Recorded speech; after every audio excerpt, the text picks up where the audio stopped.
Hey folks, David Stewart here. Let's talk about these real quick. These are tokens. These are brass tokens. These ones are from John's Incredible Pizza Company, which is an arcade and pizza place, kind of like Chuck E. Cheese, but they're like for adults or for older kids, really. They're brass tokens. You use them to play arcade games. You probably have experienced some of these at Chuck E. Cheese, Peter Piper Pizza, or even, I have one from like Disneyland too. So arcades use these. Why? They're roughly the size of quarters, which, they look like about the size of quarters. In fact, they exchange 1-to-1 for quarters here in the U.S. or your regional equivalent. So if you're in Canada, it'll be like, Canadian quarter. So why use a brass token? Why not just give people quarters? Put in your dollar, you get quarters, you spend quarters. There's actually lots of reasons for this. The one that I really want to talk about extends all the way into today and has to do with a little bit of a psychological reason why you want people to spend tokens.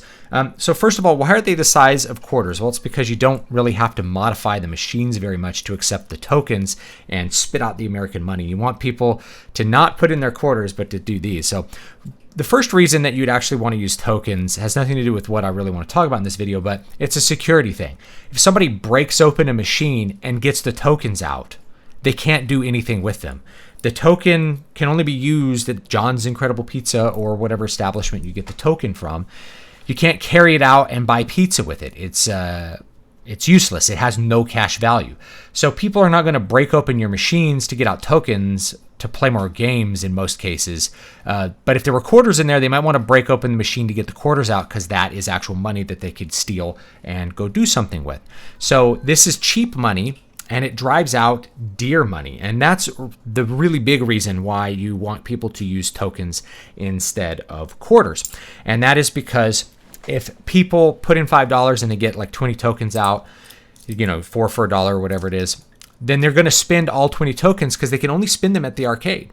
Whereas if you put in $5 and you get out 20 quarters, each time you play a game, you're going to be thinking of the alternate utility of the actual money that you're putting in. So you go up to that arcade machine and it's 4 quarters. It's $1 to play the Jurassic Park Shoot the Dinosaur game. And you're like, is it really worth $1 to me? Whereas if you just have a pocket full of tokens, you're like, it's 4 tokens. I still have a lot of tokens. I'll just play the Jurassic Park game. And indeed, you're going to spend all your tokens before you leave. Otherwise, you end up with, me holding on to John's Incredible Pizza tokens for probably 20 years. I don't know if they even use tokens anymore, if the company even exists at this point after COVID and all that kind of stuff.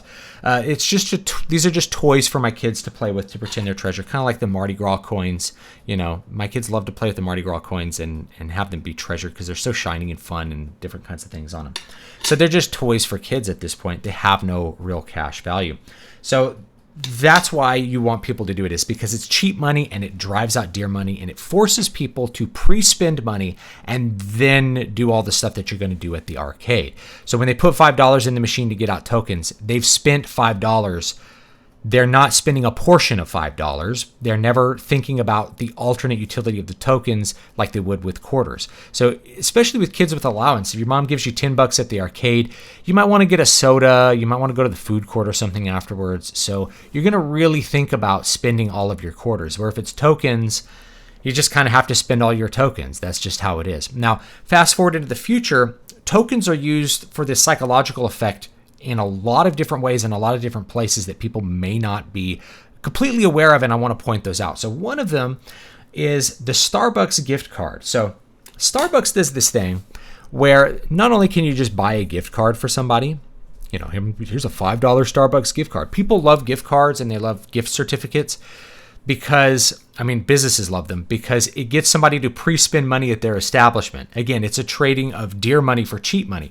Here, give somebody a gift certificate to our establishment and they'll be forced to spend their money here. Now, for the consumer benefit is like, if I buy my friend a gift certificate, he will spend it on things that he normally wouldn't spend it on. I'm purposefully exchanging dear money for cheap money so that when I give him a Bevmo card, he'll actually go buy the craft beer he wants to drink instead of pocketing the money and spending it on something that's more utilitarian. It gets people to buy luxuries that they wouldn't normally buy. So rather than, I'm going to buy you beer for your birthday. It's like, I'm going to give you a gift card to buy the beer that you want to buy because you never buy good beer for yourself, or you never buy good alcohol. So here's a BevMo card, or it could be anything else, It could be a gift card to GameStop. You never spend money on your own games. So here's a GameStop gift card. You can go down and buy yourself a game because you never do that.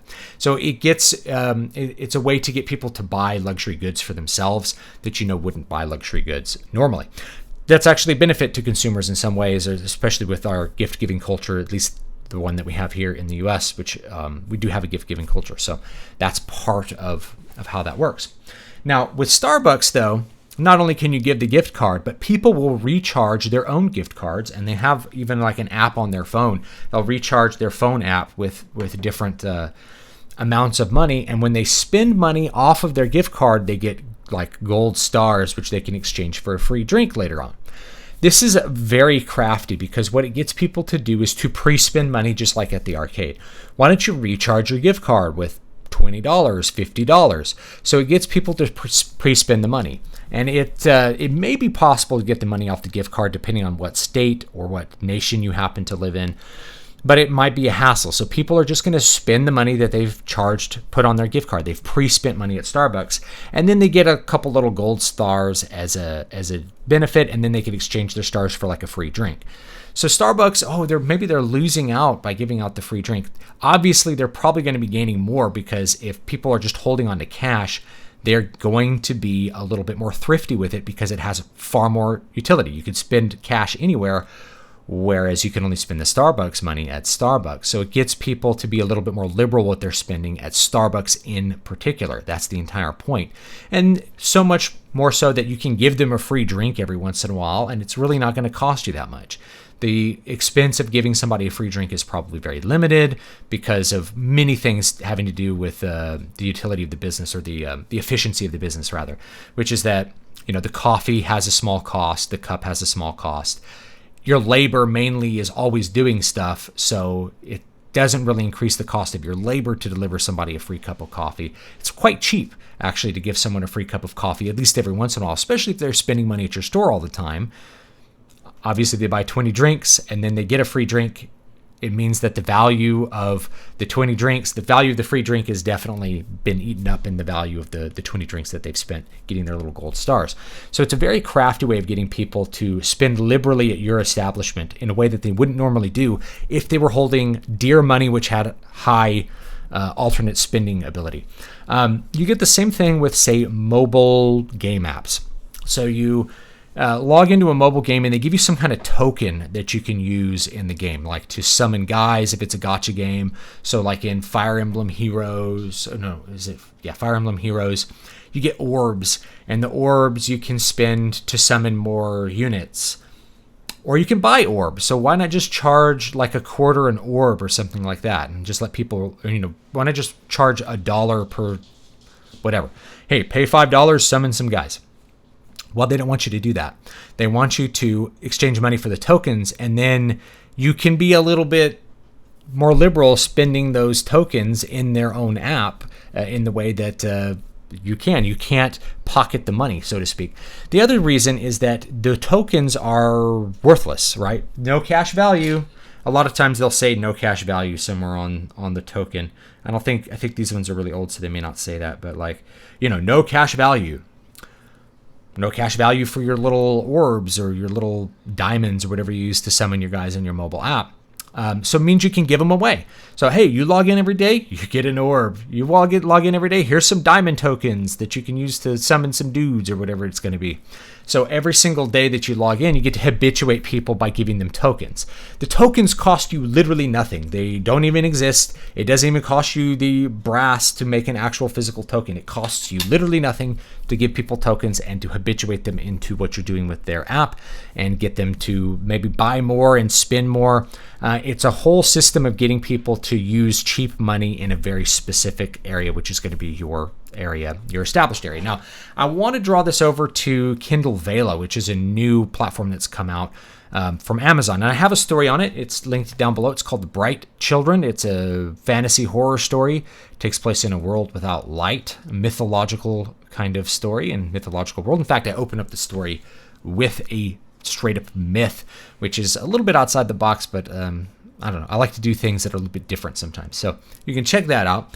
The way Kindle Vela works is rather than just buying a book for $2.99, you buy tokens and then you spend the tokens on each episode of a book, which would presumably be released serially. But right now, most authors are just dumping their entire books onto Kindle Vela, and that's it.